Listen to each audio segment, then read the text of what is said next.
Far beyond the cities, beyond the roads, past the rivers no map remembers, there is a town that nobody visits during the day.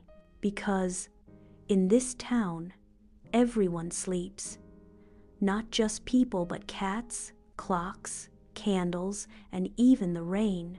The name of the town? No one truly knows.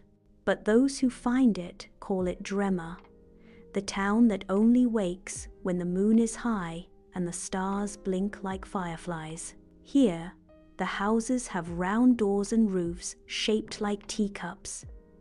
The streets are cobbled with soft stones that never hurt your feet, and every window holds a glowing jar of sleep dust, shimmering pale blue sand that never spills, even when the wind sighs. In the heart of Drema lived a quiet girl named Liora. She had silver shoes, a voice like whispering wind, and a gift. She could hear dreams, not just her own, but dreams floating in the air. Dreams from sleeping cats, tired trees, and once even a very sleepy teacup. Liora wandered the town with a little net, not to catch butterflies, but to gently catch dreams as they floated by like feathers. Some dreams were soft, like sleeping under a warm quilt in winter. Some were silly, like a duck who thought he was a pancake. And some were ancient, like songs sung by mountains to the moon. She never judged a dream. She simply listened and smiled. Each night, just before midnight, Liora walked to the Library of Lost Dreams. It wasn't a normal library. It had no books. Instead, it held shelves upon shelves of glowing glass bottles, each containing a dream.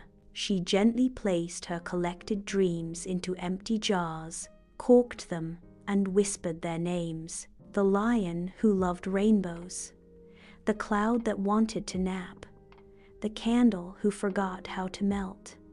And as she whispered, each bottle glowed a little brighter, until the whole room shimmered like stars frozen in time.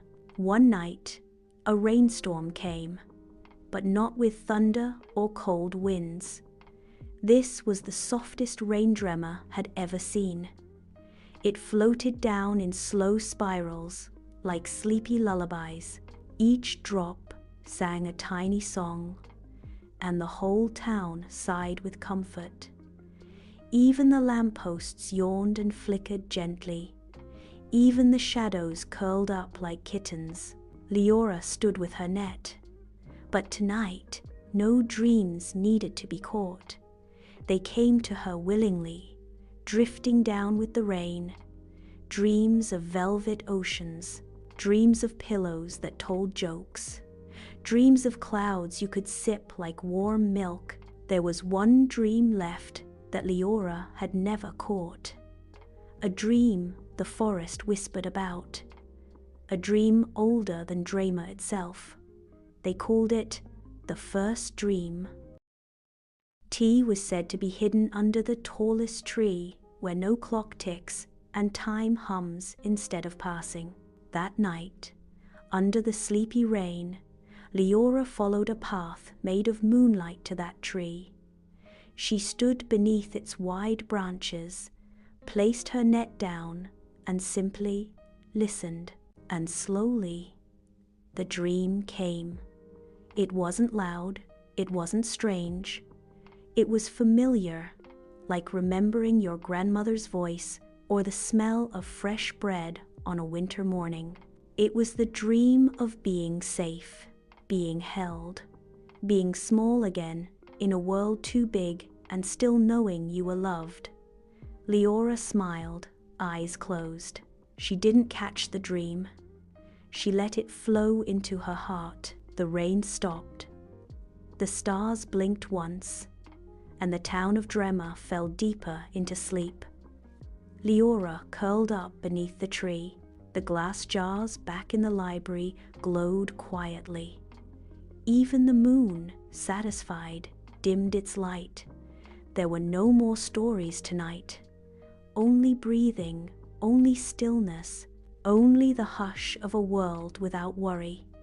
And in that quiet, perhaps you too feel it, the gentle tug of sleep, the warmth of silence, the calm of dreams, not chased, but welcomed. Good night, traveler. Sleep well.